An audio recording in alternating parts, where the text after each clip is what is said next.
Tyler Cupp here on the Palmetto Preps podcast, The Rundown, as we try to produce some more content week after week, and thought it would be a good idea and a topical idea that we have someone from South Carolina High School League, Charlie Wentzky, the assistant commissioner at the South Carolina High School League. And me and Charlie have only had a couple of conversations, but there was a time where we had a really good convo. It was during one of the NFHS broadcasts of track and field. And we sat there and talked. It was one of the long ones where they go like 8 laps. Right. And we talked a lot of sports, about his career and whatnot. And I thought, you know what, that might be a podcast one day. So we're here talking to Charlie Wentzky. And Charlie, thanks for coming out to Lugolf. Thanks for doing this in the WPUB studios. First off, I want to start. I don't think a lot of people would understand how one gets to the high school league, because a lot of them start as teachers, then administrators, then coaches. Right. Where did you get your start in education? I got my start in education at AC Florida High School. I was a teacher and assistant baseball coach there. After 2 years there, I was very fortunate, and a lot of my career has been just luck and fortunate opportunities, and very fortunate at a very young age to get the head baseball job at Spring Valley High School.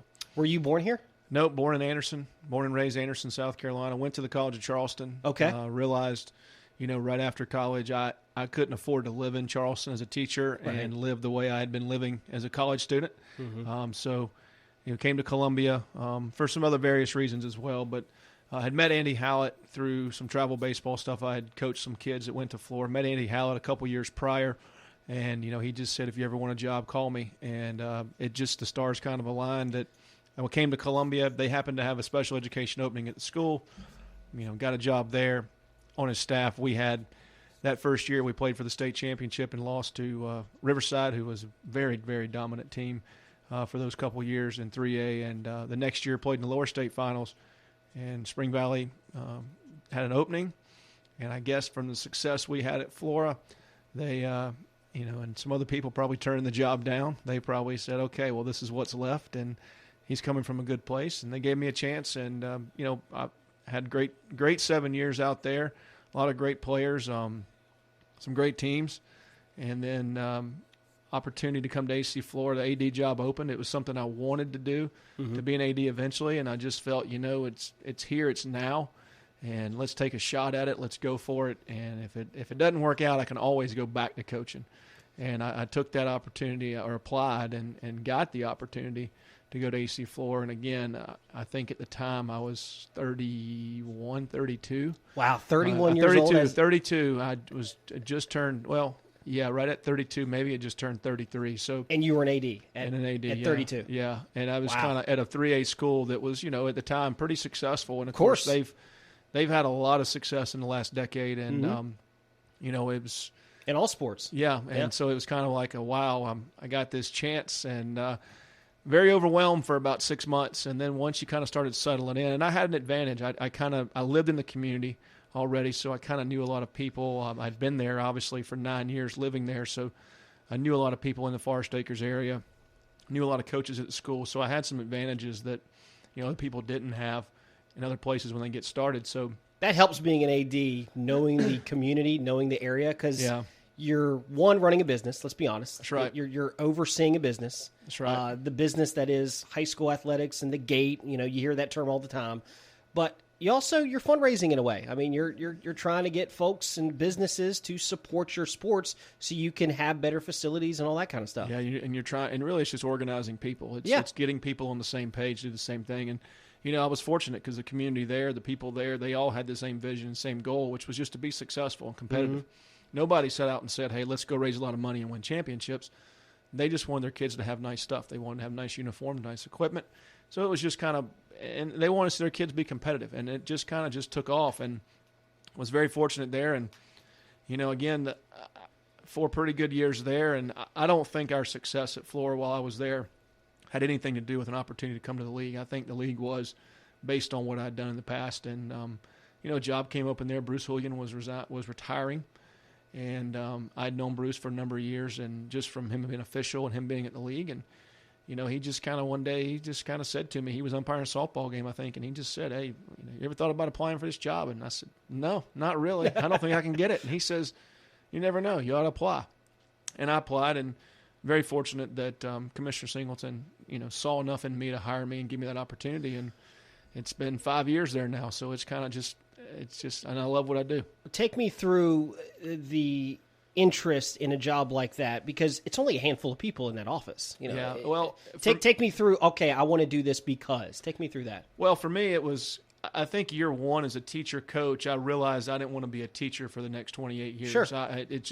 Right. I enjoyed it. I enjoyed both aspects, but I realized I don't want to teach. I want to be around education, or I want to be around sports. Yeah. And of course, there was a couple years during my first 7 or 8 years as a teacher coach, I contemplated getting out of education completely and doing other stuff. And opportunities came. People offered opportunities. People here's a job, doubling salary, tripling salary, and none of them ever felt right. It never felt like I'm going to be satisfied doing this. But I think going back, year one, for me as teacher and coach, I decided that I'm going to do something else. And in this line of work, and I got my master's in sports administration, and I really wanted to get into collegiate administration.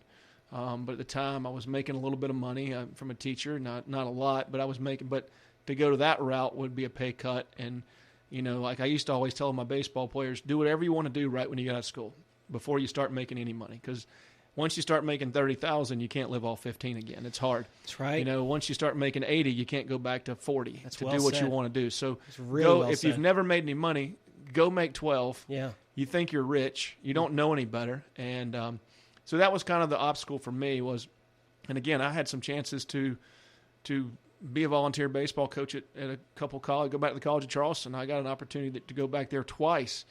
But financially, it would have been an 80% pay cut, and I just said, I can't live off that kind of money. Had I not known better, I'd have done it in a heartbeat. But I knew I couldn't go back and do that. So I stayed the course, and so administration was something you always liked. And I knew then. I said, okay, after a couple of years, I want to be a high school AD. Let me do that. That'll be fun. And every couple of years you kind of look, but I also knew that I wasn't going to get a high school AD job somewhere without just walking in the door. I needed enough years underneath my belt. I needed some opportunities. And fortunately for me, Tim Hunter at Spring Valley gave me a chance to help him in some ways. It wasn't out front. It wasn't public, but it was, handling the money at football games. It was kind of helping him as a game administrator for a year, counting money, counting tickets, learning those processes that when I went to AC Flora, had I not had that before, it would have been foreign, and it would have been really difficult. I mean, there's nothing like looking at your tickets sold and counting your money, taking out your starting money, and saying, oh, boy, what happens if it comes up short? So, you get through that process, and you get that experience. So Tim was very instrumental in giving me that opportunity. And, of course, Rick McClure at AC Flora, actually, I applied for the job the year before and didn't get it. And they hired a guy who came in and did it for 1 year, and then he left. And I said, well, let's go again. Yeah. And I went again, and, I think I probably was a year more mature in my interview and probably a little more well thought out. And he's always been a fascinating guy to me. He fascinated me before this friend became in the circle of Andy Hallett, because calling Lugoff Elgin games, we had so many battles with AC Flora. Right. And he's always kind of had that mystique, if you will, that slight intimidation because of all the state championships and all that stuff that goes into it. What makes him so good on the baseball coaching level? What makes him so good in your opinion? It's just, to me, it's pretty simple. It's attention to detail. Yeah. I mean, it's just attention to too. the most minute details. I mean, I remember when I first got there, the things he would harp on the kids every day and insist they do right. You're just thinking, man, I mean, it's okay. Mm-hmm. But he was, and I even took this from him. The little things win big games. If you do the little things right every time you go out at practice and every time you work on them, when it comes time to do them in a big time situation in a big game, it's second nature, and you don't think, you just react, and you do. And I mean, he was really big about pressure. We're gonna put pressure on our guys every day in practice. And of course, this is almost 19 years ago now. I was there, and even as an AD, he's lightened up a little bit on some of those things. He was a little tougher those early years. Some of these guys now think he's tough, but those other guys, we can sit around and tell stories for hours on some of the things we did.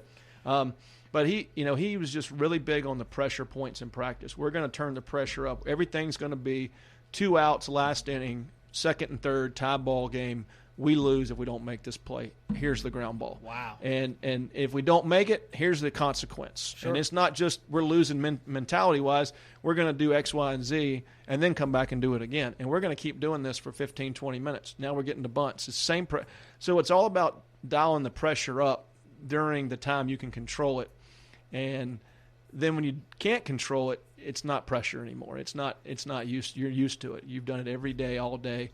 And now here it is in the game. Well, this is what we do all the time. It's not a big deal. And I think that's the tough part in athletics. If you don't work on those things and do them right every time, and you're not used to pressure, when pressure hits you, it's hard. And that's I think that's a big piece in his continued success is you see these teams that rise to stardom in 1 year, and they get in the playoffs and they melt. Yeah. And they've never been there before. Right. So when you walk into AC Flora and you look and you see all the state championships, it can be a little intimidating. Mm-hmm. And I'm not going to argue. That's by design. It wants to get into your mind a little bit. But and their field is a tough place to play. Their teams his teams have always, for whatever reason, played very well at home. And there used to be, I guess for about 12 years there was just kind of a running joke amongst the baseball community and those that were around high school baseball a lot that you no lead safe at AC Flora. And when you play at AC Flora High School in baseball, there is but just there's a feeling there. Yeah. Until you get the last out, you never felt like the game was won. That's a great point. And I remember my first 3 years there, he won 3 straight baseball titles. And I think the second year they played Airport, if I'm not mistaken. Maybe it was the third year they played Airport. No, it was the second year because the third year they played Hartsville. But the second year they played Airport. They're at home against Airport. First game of the state championship. And I think, and maybe the number's wrong a little bit, but you'll get the picture here. It was like a 9-2 going into the 6th. And you're like, yeah, some people are like, And I was, texting a friend of mine who follows high school baseball around the state and is pretty in tune with everything. And he goes, you never know. And I said, here, you never know. Mm-hmm. And next thing you know, it's 9-6. And next thing you know, it's 9-9. And next thing you know, we're in the 14th inning. And we win on a ground ball that's hit to first. 2 outs, second and third. I think I remember that now. And the ball hits the bag and kicks over the first baseman's head. And you just feel the air go out of Airport. The air went out when the run was made to tie it. And then we went over to Airport and they won.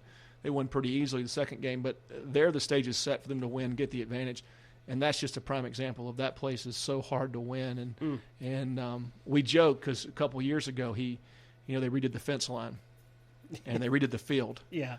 And somebody asked me, they said, well, when they redid the surface of the field, did the horseshoe get unearthed?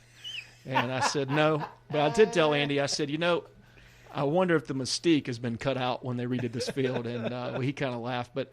A lot of that mystique is just their players and his ability to convince them that there's 21 outs.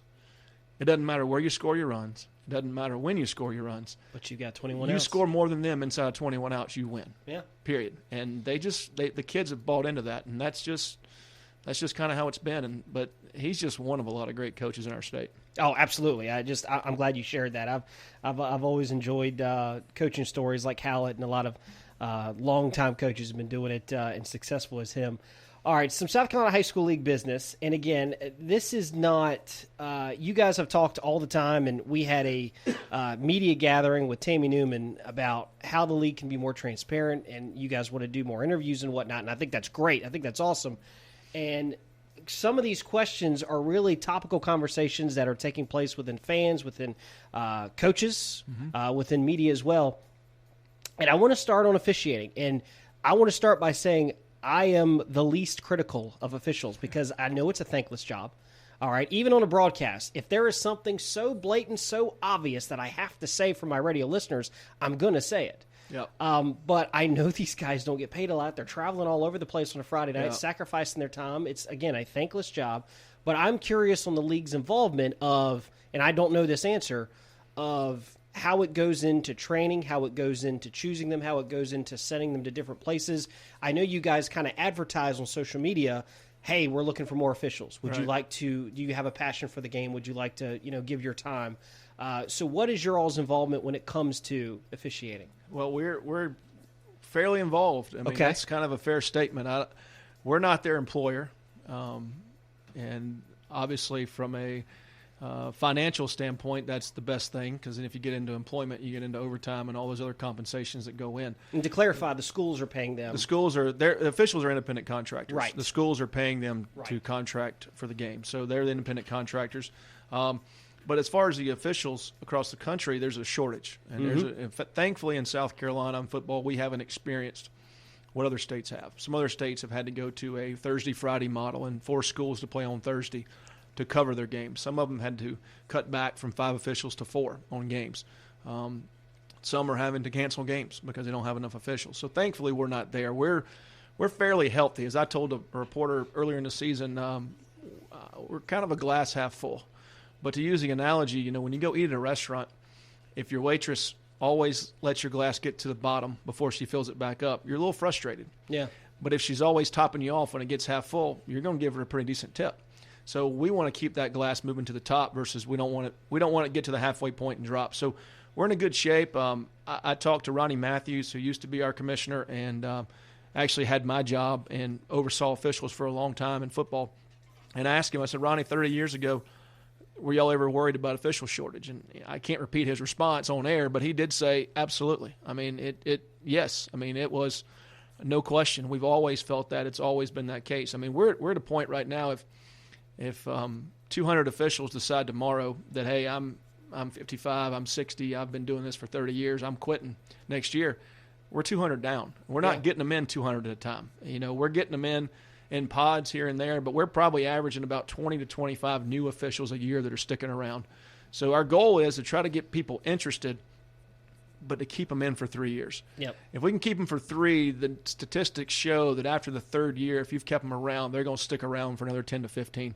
That's what we need. We need more young people to come in. And unfortunately, the new officials we're getting are coming in their 40s. Now, really, we don't want to get upset and say, hey, we don't want you, because we do want new people. And, if they can give us 10 to 15 years, that's going to be good. What we really need are those 22, 23, 19-year-olds just got out of high school to come in and stick around for 20 years and bring their friends. But it's a challenge. And it's a different mindset to want to do that as well. I know someone my age, early 30s, that has been doing it maybe 3 or 4 years and absolutely loves it. Yeah. He has this passion that he wants to be there and that wants to call it the right way and realizes that there is a shortage. We've had conversations, me and my friend, about this. But it's a rare mindset, is it not? It is. It's a rare mindset. It's a couple different things, I think. And I think the times of today have affected it in a lot of ways because, 30, 40 years ago, the man of the house says, hey, I'm going to go 2 nights a week to training, and I'm going to go out. And his wife said, okay, that sounds great. We'll do that. I think now younger people are saying, hey, I'm going to go do this, but I'm not getting paid. Right. I'm going to go 2 nights a week to study. I'm going to go for 8 weeks in the summer, and I'm not getting paid for any of that. Oh, by the way, I'm going to be going every Wednesday, Thursday, and Friday night for 10 weeks in the fall. And I'm going to make probably $1,500 to $2,000 max. That's if I'm getting a varsity game every week and 2 games on Thursday and 1 on Wednesday. And a young wife and a young girlfriend says, I'm not good with that. Right. You're going to be gone a lot. And then there's a lot of people that have other interests. They have, they're going to Carolina games on the road. There's just a lot of other interests that are pulling away. So the commitment part is hard for young people. And, of course, we're in a society where everybody wants it now. We all want it right away. We want that state championship game week 1, That's so well week said. 2. And it's kind of one of those things that we have to tell them, look, you're not going to get a varsity game for the first 2 years unless it's a very rare case. So be satisfied doing the JV in the middle school and learning. People don't understand as much, Charlie, I don't think, the public service aspect of it. Even though you're still getting paid, it's still an aspect of having a public service. Is people say, and we get parents call and community members call or email and say, hey, this guy's just doing it for the money. I'd venture a guess that I bet 95% of our officials aren't doing it for the money. Right. There are some people who are doing it to source their income. But there are very few people and there's some retirement age people that are doing it to fund their retirement. Sure. Let's be honest. Sure. But if they're doing it solely for the money, they picked a bad part-time job because, I can go work a part-time job for the same number of hours they're putting in and make a lot more money at the end of the week. I mean, it's not cheap to be an official. And you just think about it this way. If I'm an official, first of all, they're starting meetings in their local districts on, late April, early May. They have to go to at least 6 in their district, but to score well on their tests, they're going to more than that. Their district's meeting twice a week for an hour and a half, 2 hours every night. That's all summer. And then you got to go out and do scrimmages. They got to do 2 scrimmages. They're doing those pro bono. Schools can't be, can't pay for scrimmages. We have that in our bylaws. Schools, no charge for scrimmages for officials. They're doing jamborees. But then let's get into the season. I'm working a Wednesday night middle school game. Chances are I got up at 6:30 that morning, saw my kids to school, dropped them off, saw my wife. Worked your full-time job. I went to work at 8 or 9. Yep. I worked till 3:30, 4 or 5. Mm-hmm. Left there, bags in the car, went to the middle school game, did that. Thursday, I rinse and repeat, except for I go to a B team and a JV game, or just one at 6 o'clock or 7. Yep. Now, granted, I'm getting home Wednesday at 9 o'clock, 10 o'clock, repeating it on Thursday. Thursday, I might get home at 11. And then on Friday, I'm rinse and repeat, except for Friday, now I'm driving 115 miles forward and back to my game. And they have to be there. A lot of people don't know this. Our officials have to be there an hour and a half before the game starts. So, is that right? Yeah. They're there at 6 o'clock for every home football game. That's their time. And a lot of that has to do with, they've got to be on the field, 30 minutes prior to the game start to meet with the coaches. Yeah. And that gives them 30 minutes to change, get dressed, eat, whatever, a 30-minute pregame time to do their – and every officials before the game, they're going through a pregame meeting with each other to remind themselves of what to look for, what to see, how we're going to communicate on these things tonight, just some reminders. So they're in there. And, of course, they're obviously telling some side stories and some jokes and killing some time. But so you figure if I've got to be at let's just take a local school, Lugolf, for example. First of all, we assign our officials through a system called Arbiter. Every official that works a football game has a 75-mile radius around their house to that school. So everybody that works a home Lugolf football game, if you drew a circle around Lugolf for 75 miles in every direction, that's your pool of officials. That's where they're coming from. So I could drive 75 miles this week. Next week I could drive 10. Mm-hmm. All right. So I go that 75 miles. Well, I got to be there at 6 o'clock. Well, you do the math. 75 miles, 6 o'clock, that's about an hour and 20-minute drive at normal pace. Now, Lugolf, thankfully, is off the interstate. Put me at North Central, where it's not right off the interstate. Right, Bone Town. Now that 75-mile drive just kicked into, hour and 45. Yep. Because I'm on a 2-lane highway most of the way. It's another 40 minutes off the exit. So that's an hour and a half to 2 hours I got to leave ahead of time to get there at 6, to be there an hour and a half at time. Sacrifice. So now the game hasn't started yet, and you've spent 3 hours of your time getting to that game. So there's 3 hours. Now the game takes, let's just say it runs normal, takes 2.5 hours. Now I'm at 5.5 hours. I got to drive home an hour and a half to get home. Now that's, where were we at, 5 hours? So now we're at 6.5 hours. Right. And over that 6.5 hour time, I made, $90 plus travel. So I made $135. Mm-hmm. Let's say the travel worked out to that. And travel varies per mile, every mile you drive. So you go for 6.5 hours, I made $130. You break it down by hour, it's not a lot of money. I mean, it's not. And you go, $130 doing a game. Well, that'd be great if you just showed up. You walked out your house, you walked across the street, you showed up, did the game, and went home. But they're doing that every week. They're rinsing and repeating every week and doing that. That's a lot of sacrifice and a lot of time. And that's if there are no delays. If there are no delays, it's a good night. And if there's a delay, I talked to an official who actually, he came from just south of Spartanburg to Columbia week 0. And I believe it was a Dutch Fork game. And he said he pulled out of the parking lot at 1:15 a.m. And he says, I'd been there since 4:15. And you go, wow, that's a lot. So there's a lot of sacrifice on those guys. Of course, we have some other parameters in place when we assign. You ask about assigning. We have a system called Arbiter. And Arbiter is basically a computer-based model that assigns officials in all of our sports. And out of our office, we do the football and basketball assigning.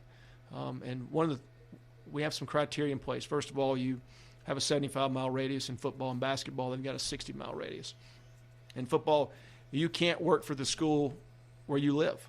So if I live in Lugolf, South Carolina, I can never do a varsity game for Lugolf Elgin, regardless of where they're playing. And just I'm blacklisted from that because We don't want anybody saying, well, you got all your officials. Every time we go to Lugoff, we get Lugoff people. Well, it cuts out any favoritism. I'm glad you brought that up. Yeah. That happens. Yep. Officials also have to block where they went to high school. Really? Yeah. So if I went to Camden and How did I not know that? And I live in Lugoff, I'm not working for Camden or Lugoff all year, any game for my career. I guess that makes sense. And if my wife teaches at Spring Valley, I got to add them to the list. And if my son teaches at North Central, I got to add them to the list. So any immediate relative employed by the school, live in their zone, or in some cases we have officials who work for districts. Sure. You know, we've got one that works in Kershaw County. He can't work for any Kershaw County school. So, and he lives in another school district. So he's got 4 schools, and he went to another one. He's got 5 schools he can't work for inside his 75-mile radius. And he's a good umpire, by the way. He is. And he's probably going, man, there's 2 schools. So then the other piece is they don't work for the same school inside of 2 weeks. So if I work at Lugoff last Friday, I'm not working the next 2 Fridays for Lugoff. So that parameter's thrown in. So they really kind of get scratched around, and you never work in the same crew. We always assign random crews. So always different, yeah. The crew's always different combined so that they work their positions and they work together well. Very briefly, because there's a lot of stuff I want to get to here, but you mentioned the blacklisted, and it happens. It's something that happens where, and I almost feel like you're kind of the liaison, if you will, to Jerome between the coaches, where the coaches come to you and say, hey, is there any way I really don't want this guy officiating my games anymore? And I my thing is this: is there a way to make the officiating better, or is what you're all doing trying to make it better? Because I hear this from the old media guys that 20 years ago the officiating was better, and they don't know why it isn't now. Why it's been a drop off. What say you on that? Because I don't know. I don't know that it was better 20 years ago. I don't know that it. I think it. You could probably argue that it may have been. I think it's magnified in 2019. I think it has magnified. Because we see Twitter video and all this kind of stuff. I think it's magnified in the last probably 5 to 7 years, the quality of officiating. I don't think it's just to our level. I think you go to the collegiate level. I mean, there's people, I saw stuff on social media last Saturday, people questioning SEC officials. Well, hell, in the NFL, Charlie, they're replaying pass interference. Yeah, and I think replay has caused people to say, maybe they're not that good. Yeah. But, we can get started on a whole new topic on that. The problem with, and I'll just say this, the problem with replay at the collegiate level, as far as I've been made aware and what I've been able to gather, is they don't officiate the same way anymore. Mm-hmm. Because now they officiate so that replay can get the call correctly. And there was a game 2 years ago, I think, 3 or 4 years ago, it was Duke, Virginia Tech, or it was an ACC game where there was a Miami and somebody maybe, where there was that punt return late, where there's a lot of questionable calls on it.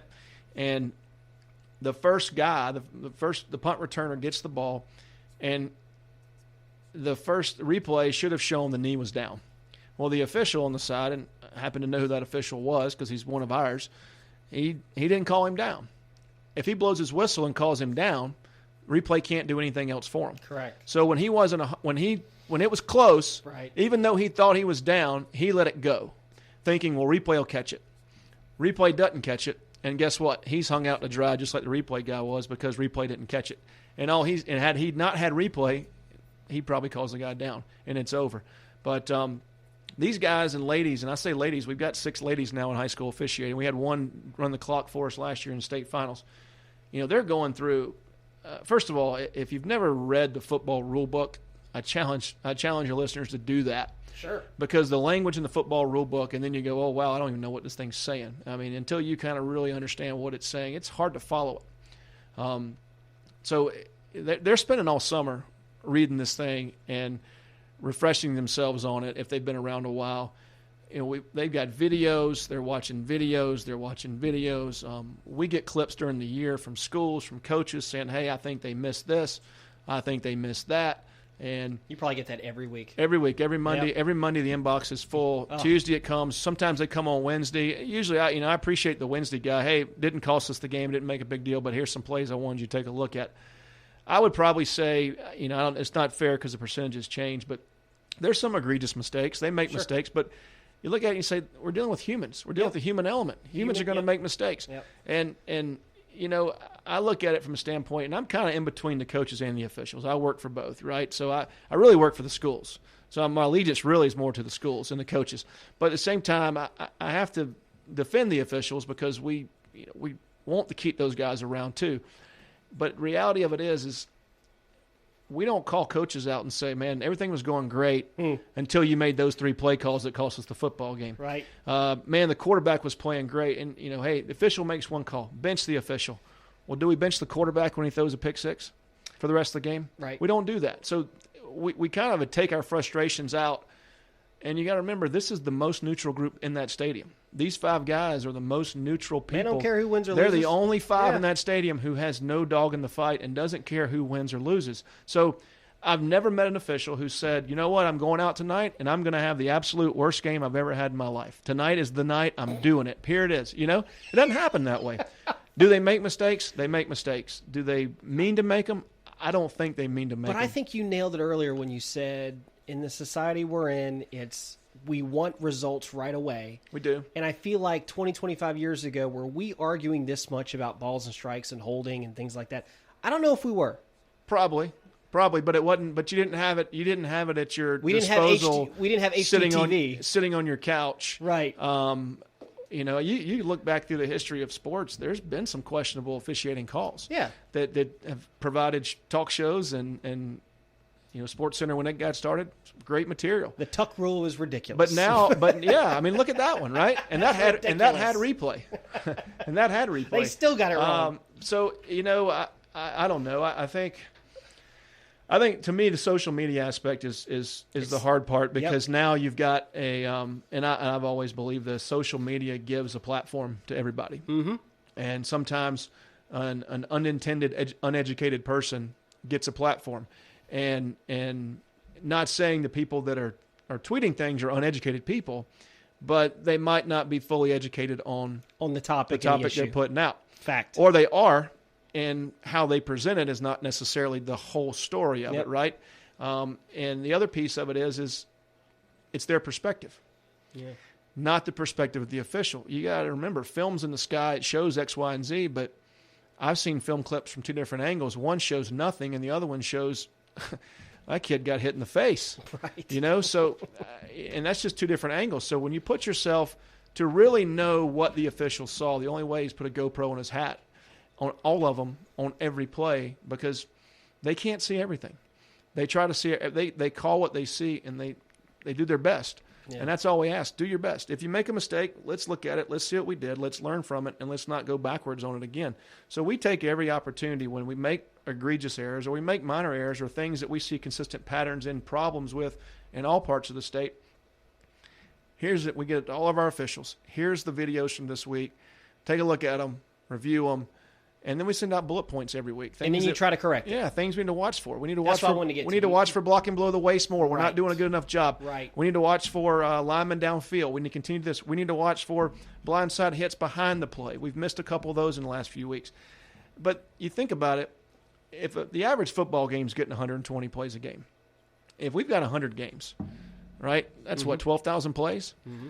And if we've got, let's just say we got 10 that are just not good, bad calls, and we can verify they were just the wrong call. Well, 10 out of 12,000, I think if you took a test with 12,000 questions and missed 10, everybody would say, sign me up for the result right now. That's fair. And so when you look at the bigger picture, you go, if there's 120 plays in the game and we miss 1, we miss 2, what about the other 118? Yep. You know, did we get those right? And sure, some of those are toss-ups and are easy. You know, the guy kick off, the guy ran, he got tackled. But there's always something going on for an official. So, but I think, you know, you were on it, social media. And I see it all the time. You've got reporters on the sideline, and their job is to report what they see. And they're reporting scores and followers. And they say, oh, worst call I've ever seen in my life. Well, what happens is 30 people who aren't there, these officials are terrible. Yep. And it just kicks in. And it's funny, and I'll tell this story really quick and we can move on to something else. But a couple years ago with state finals, Chapman Dillon, and Chapman's quarterback's running around for a pass, and he ends up throwing the ball down the field. Well, there's a hold on the play, and it was 1st and 10. All right. Well, they assessed the penalty, and it became second down and 29. Okay? Or first and 29, sorry. So it was first and 10. There's a hold on the play. The next play is put in play, and it's first and 29. Tammy shows me within 5 or 10 minutes. We have stuff coming into Facebook, stuff coming into Twitter. Your officials are the worst. How can you have state championship officials that can't count?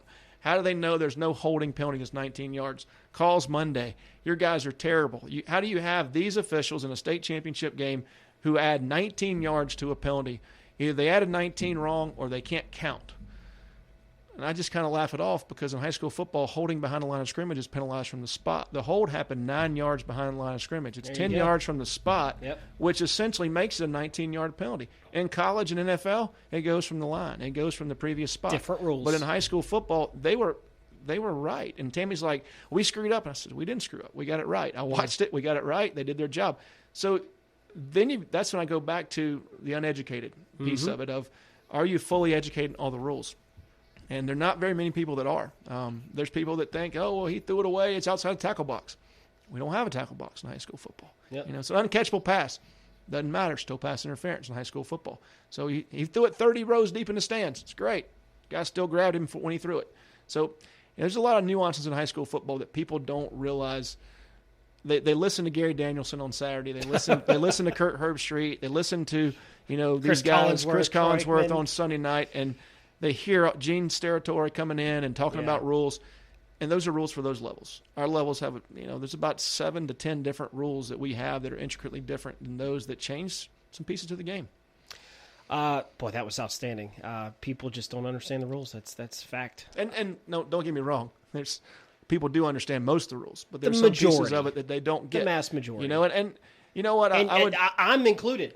I'm on a broadcast, and I'm wondering why they did something, and then my color guy or somebody on the booth and say, oh, well, in high school football rule, it's this. Yeah. So I'm corrected myself. And the other one, my favorite one is, well, the officials called this, and there just wasn't that on that play. I don't even know how they got to this, and that wasn't the call. I mean, and I get that from coaches. They called this, and I'll get the officials say, I remember that play. That's not the call on that play. This is what we called. So, and it is what it is. We just kind of keep it in perspective and move forward. I want to talk realignment, and there's 2 things to this. And one, I don't want to spend a whole lot of time on. But I remember when Lou Goff-Elgin was trying to appeal to go back down to 4A, stay out of 5A. I was at that hearing, and you got up and spoke very clearly and, trying to find another word, eloquently. You basically laid it all out of why the ruling is what it is. Right. It made sense to me. Yeah. Now, some people may not, agree with it or like it because they want their school to be able to be more competitive or, whatever. There's always reasons for something. But what you said made sense to me and why it is how it is with this realignment. So what I want to get to is when you do this realignment, do you evaluate each year or each 2-3 years when you do it? Because you get so many schools saying, well, I don't want to be here or we shouldn't be here because of this number, because of this. Do you kind of reevaluate it based on all these appeals that you have every 2-3 years? Does that make sense? Yeah, it makes sense. And no, we don't. We first of all, that's the first time I think I've ever been used in the same sentence as the word eloquently in my life. So I appreciate that. I'm glad you could work that in. I don't know if you've got a checklist over there or what, but it used to be, and I just kind of a brief short history from what Commissioner Singleton shared. There used to be a time where when it was 4 classes, you had your Big 16. And the next 3 classes were divided evenly. And 1A got what was left. And 1A had 58 schools. Yep. And 1A started saying, wait a minute now. We've got schools with 150 kids and schools with 580 kids. That's a huge discrepancy at that number. So then there was a period of time we went to just take 214 schools, divide by 4. That's what you got. And put them in regions now. And that made it easy. You knew what classification you were in. But the challenges to that were you had situations where Lugoff's going to the beach because you could put them in Columbia, but now Columbia's got 9 teams, but the beach has 4. We did that in 2010. We got the region. We need to have 5 down there, right? Right. So you put the outlier, and now Lugoff's going, well, we got to go 2.5 hours to Conway to play a volleyball game on Tuesday night.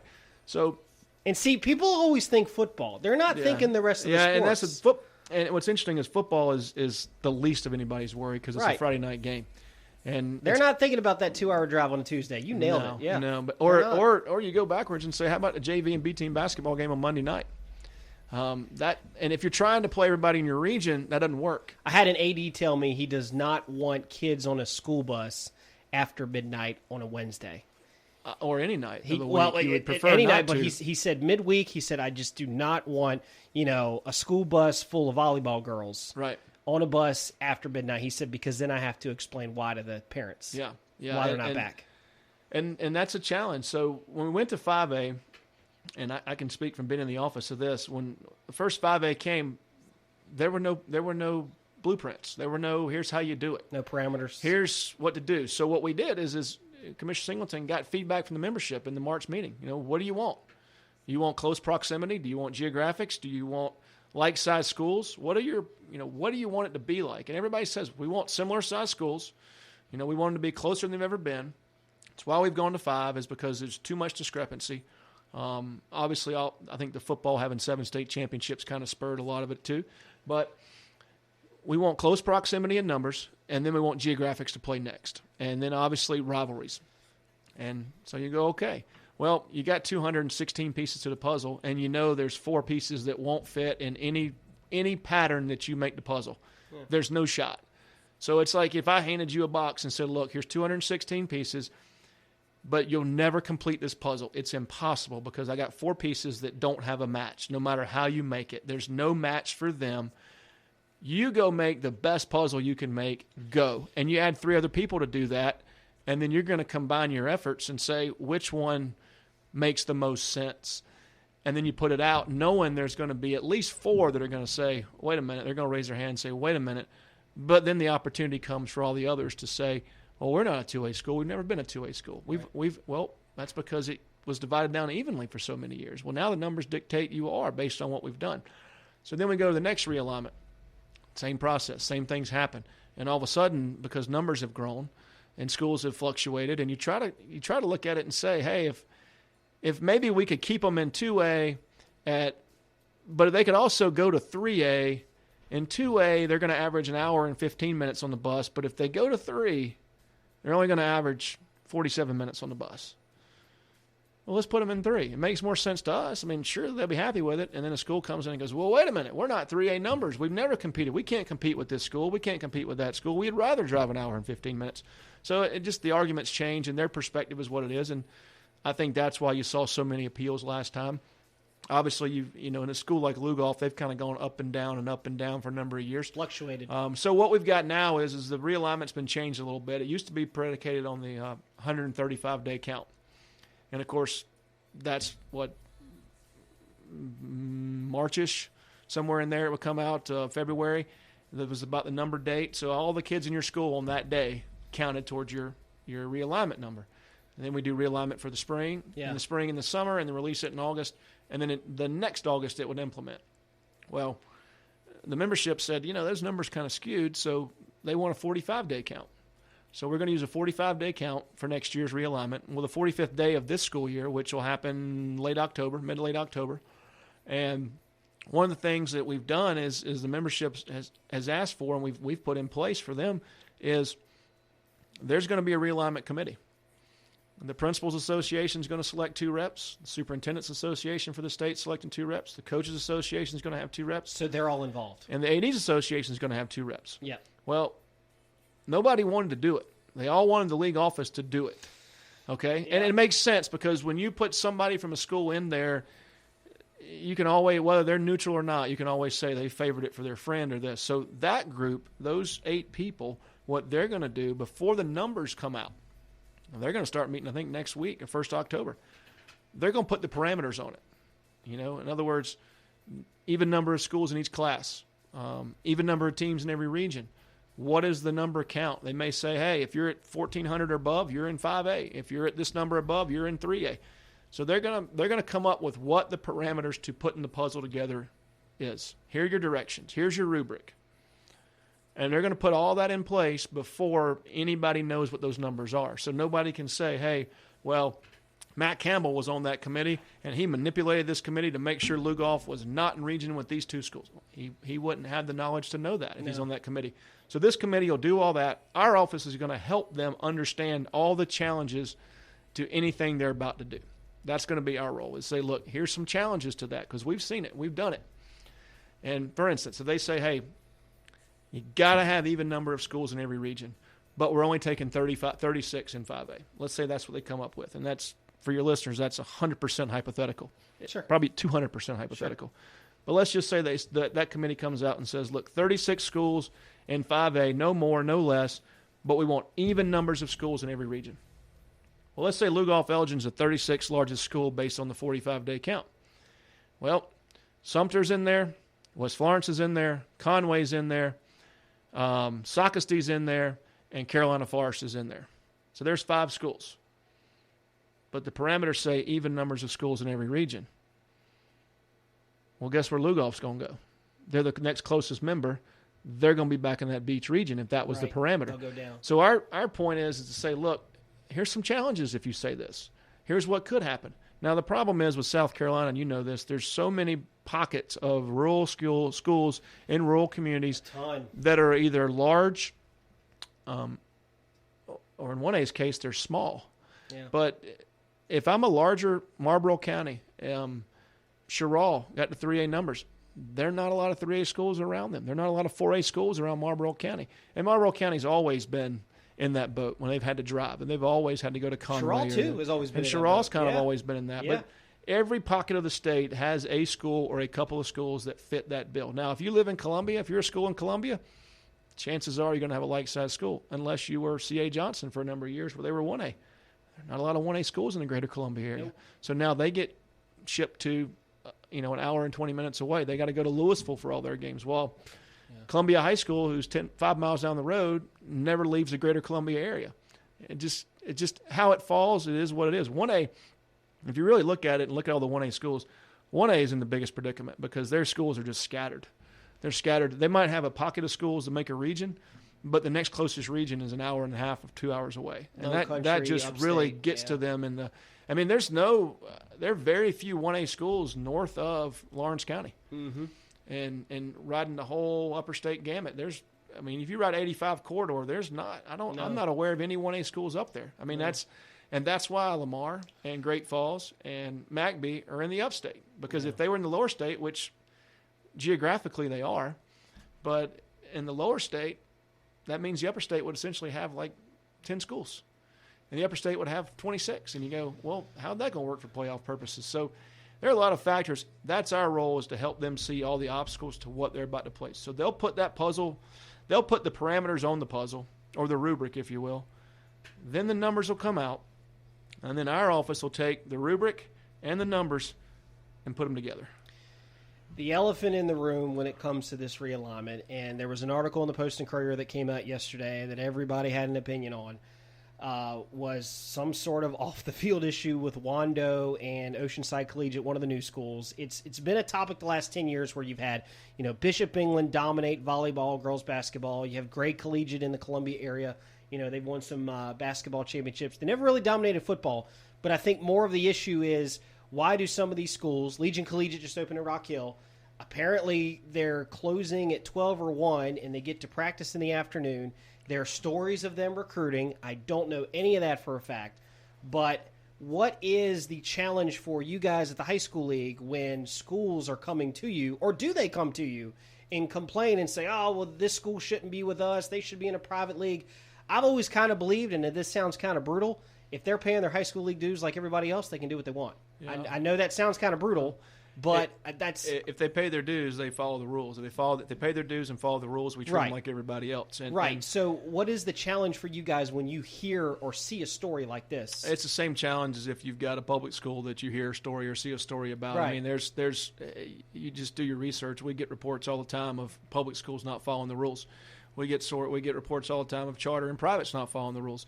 So it's not uncommon. I say all the time, it's not every day, but it's we get violations coming in. That's what we do. We deal with those violation pieces. So when somebody calls and says, "Hey, this school recruited this person," we're going to look into it, and we're going to find out whether that has merit or not has merit. And Same thing. We don't treat any school in our office. We work for our members. We're a member association. Our office works for our members. A lot of people, the misnomer is that we are the league. That, West Park Boulevard, we run the league. We are the league. We make the rules. We make the laws. We can kick a school out tomorrow. We don't have the ability to do any of that. All we are is we're basically a facilitator for what the members have put in place. We're there to make sure that all the members follow the rules they've structured and put in place. And that's what our job is. So, we can have opinions, we can have thoughts, but our job is to work for the schools. And if they're a member school, we treat them as an equal. I mean, it's like having and it's a bad, I don't want to say that analogy, but it's like if you adopt a kid, you treat them like they're your biological child. They're in your family, they're in your house, they're in your group, and we treat them the same way. So any back and forth, but families fight and families bicker, and it's going to happen. And so we're there to kind of look at it. But I will say, there is a committee that's been in place. They actually met yesterday that have representatives from the traditional public schools, the private schools, and the charter schools. And they are looking at all the issues. And that committee is trying to look at, what are the issues? How can they be addressed so that everyone feels good about how they've been addressed? Now, that's going to take a month and a half before realignment. And hopefully, they'll come up with a great solution that our membership says, okay, this is good. But they all have a seat at the table. I don't think this would ever work, but have you heard the possibility of them all being in the same region? Well, they can't be in the same region. I know, because of the travel. It's unbelievably hard.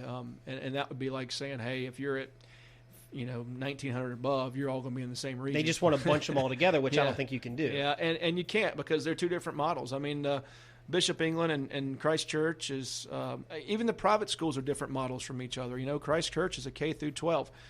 St. Joe's is a K through 12. Southside Christian, I think they're middle school up. BE is 9 through 12.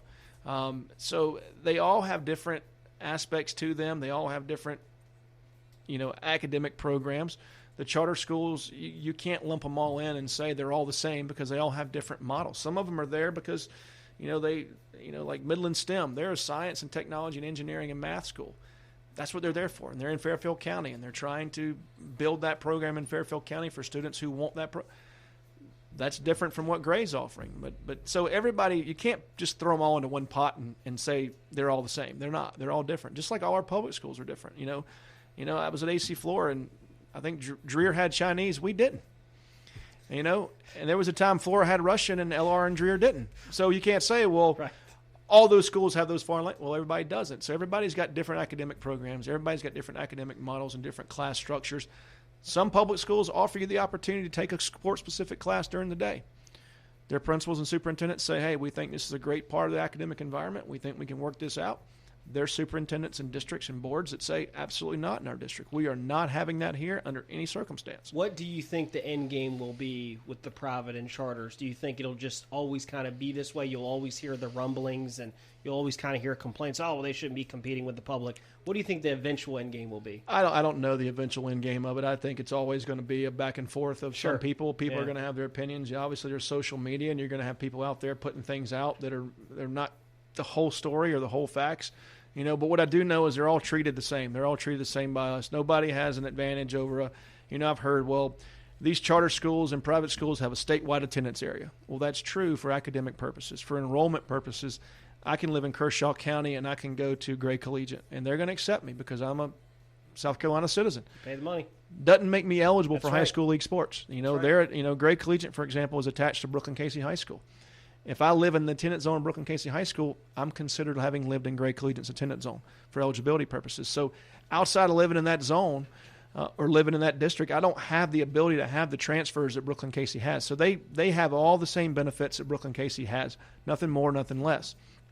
Same with all of our other private and charters. They're all married to the public school where they are, and they have all the same benefits that school has, nothing more, nothing less. So from an athletic transfer purpose, they are limited. They are limited just like the public school where they are. And so from an academic standpoint, they're not. But we don't control the academics. And anybody can go anywhere to a charter or to a private if they accept them. Yeah, that's well said. And that's one of the myths that, they get any kid from anywhere and they're eligible. It's not true. They have to meet certain eligibility criteria for transfers. Otherwise, the kid's ineligible. And they've got some kids there that sit a year. There was the Blythewood thing back in August with the coach there, and the messages were revealed that he was talking to different coaches and stuff like that. We hear stories about the charter and the private schools, and they say, oh, well, they can do that. They're allowed to do that.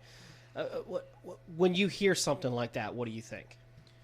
Well, again, you just consider the source, and you just go, we know what's going on. We know what they are and are not allowed to do. If they don't follow the rules, they're going to be in violation. They're going to get a penalty, just like any public school is going to get. So, we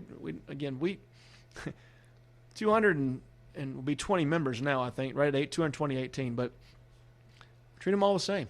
Mm-hmm. If the rule says you can't practice before this date and you practice before this date, we're going to give you the same fine and the same team penalty that we're going to give the school next to you, the school in Charleston, the school in Beaufort, the school in Anderson, the school in Rock Hill.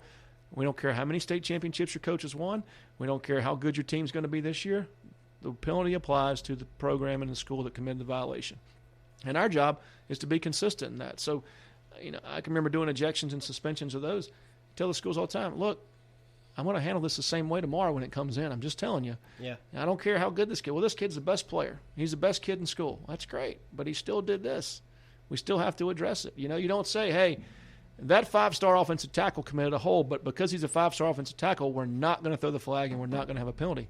It just is there. If the rule says this and you violate the rule, then here's the punishment.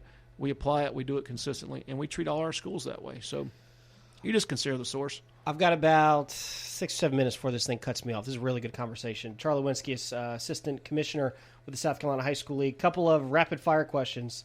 Best performance on a high school field you ever saw, whether it be baseball, football. You saw a lot of baseball. What's the best performance you've seen on a high school athletic field? Wow, that's a tough question. I mean, I quickly dispensed of anything I did in that answer. Best performance on the high school level. I don't know. That might take me 7 minutes to come up with there. That's I didn't watch it, but I heard stories about it. Was it B.J. Mackey that scored more points in the state final than his opponent scored? Yep. There've been quite a few things I've watched in the football realm. Man, that's tough. That's tough. I mean, there's individual moments I can remember. I remember being at Lawrence playing it when I was in high school, playing at Lawrence.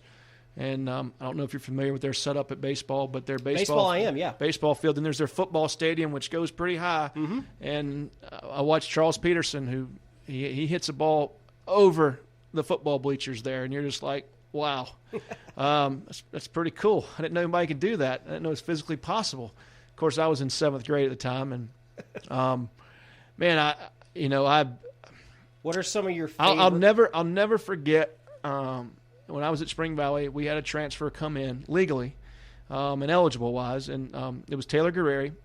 Oh, Guerreri, yeah. And here's a kid, when he transfers in, you're going, man, this kid's, everybody's going, he got a chance to be a draft pick, and you're like, yeah, okay. And you're in the bullpen, and he's throwing, and I knew he threw low 90s. And I remember the first scrimmage, there's, 7 or 8 scouts there, and first pitch, and I just go, wow.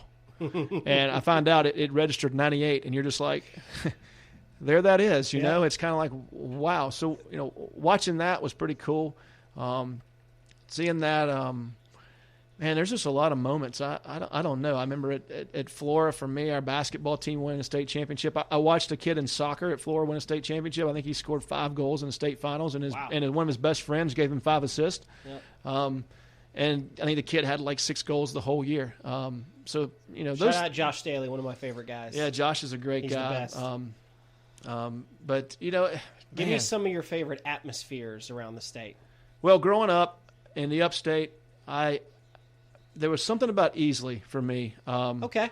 Believe it or not, their stadium was sunk down in the hole, and they had these rip rock, big rocks was their facade of their stadium. Mm-hmm. You entered in one end, the other end, nobody came in or out. It was just great there.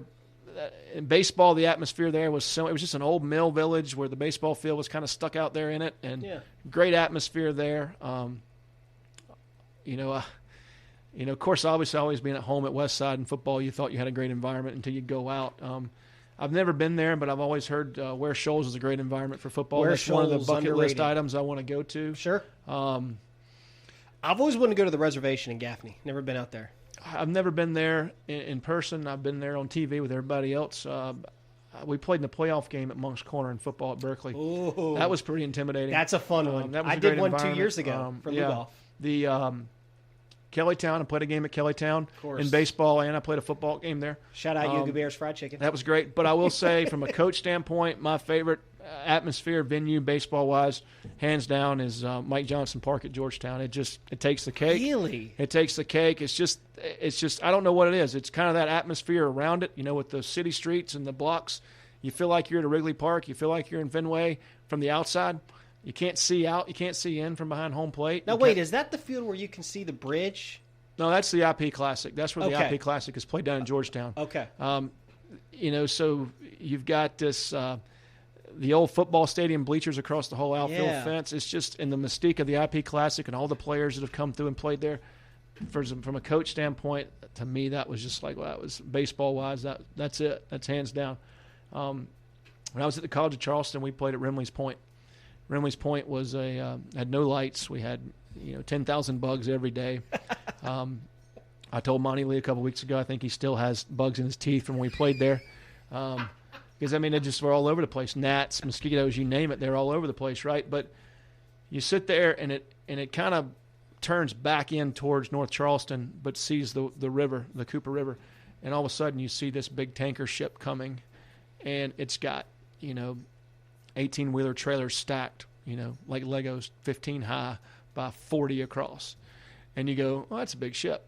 And then you sit there and you go, okay, that's an 18-wheeler truck bed, 10 high, 40 wide. That's and it looks small to you. That's but that's cruising along as your batter's eye. And you're just, as a pitcher, you're going, can they ever put all the white ones at one time when I need it to be there? So that was awesome. I played at Georgia Southern in baseball. I really liked that facility. Okay.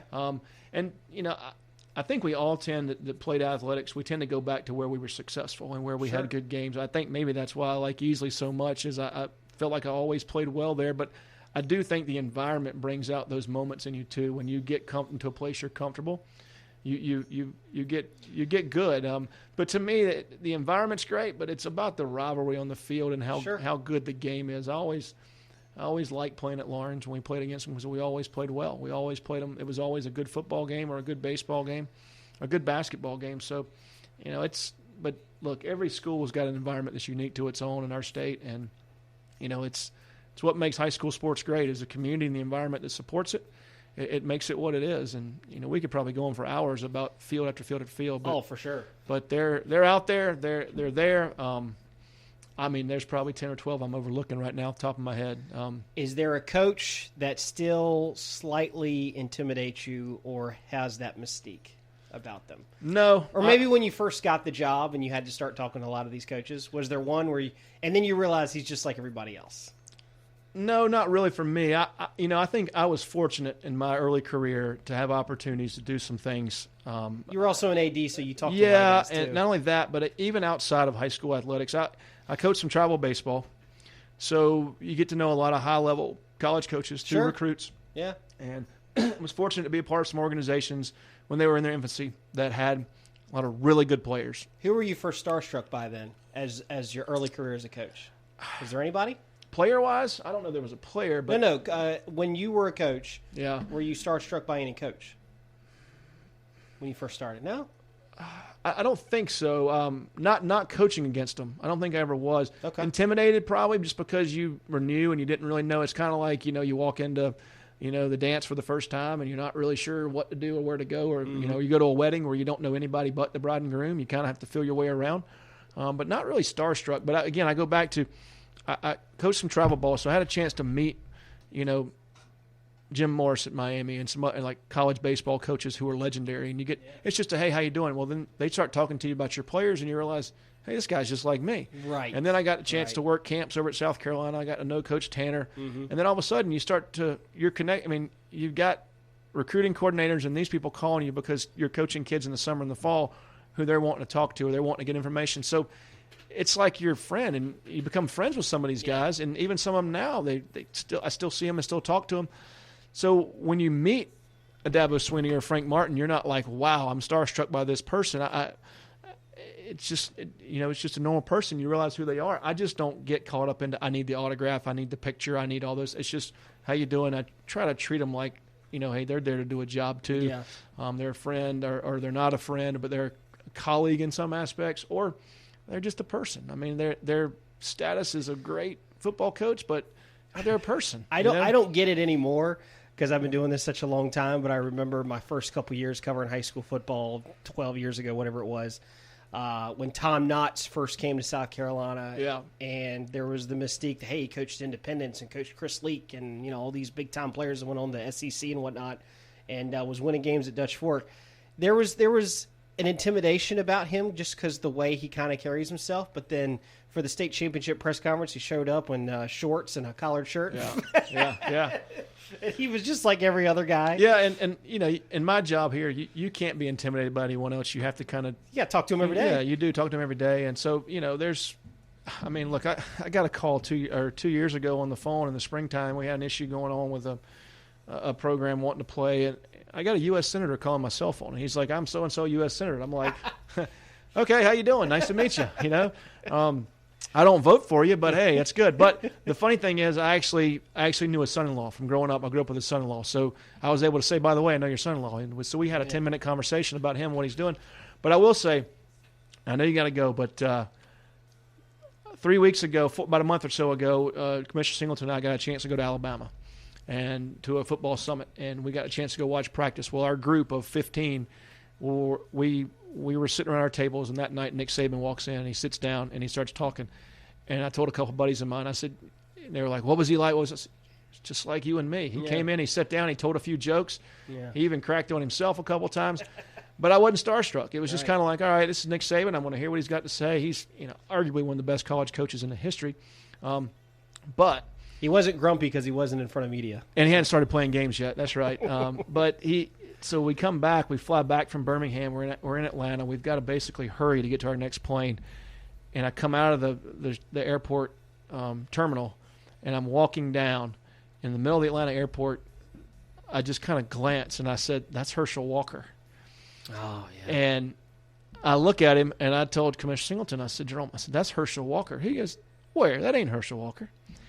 And I turned back around, and I just kind of pointed, and I said, "Right there." When I point, he just looks at me, and I'm like, "Oh, that's not me. I'm not pointing at you." And I'm telling you, and it kind of caught me in the moment because, it's Herschel Walker.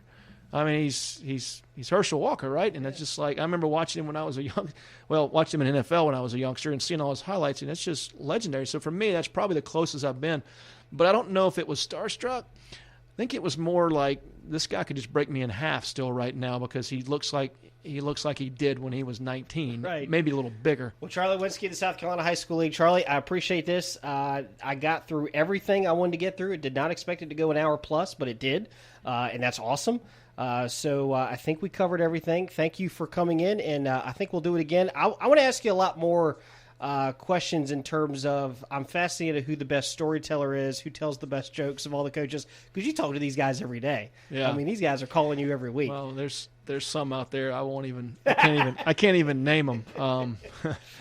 So it's a lot of it is it's just the coaching world. No matter what coach sport you coach, it's just a fraternity. It's a group of friends, and I've known Randy Stokes a long time, and consider Randy a friend, and I don't talk to Randy all the time, but I knew if I needed to see something, there he is. And there's countless of stories out there like that of people who are just great people, but they're all in it for the same reasons. And you put enough coaches together, you can sit for hours and hear stories.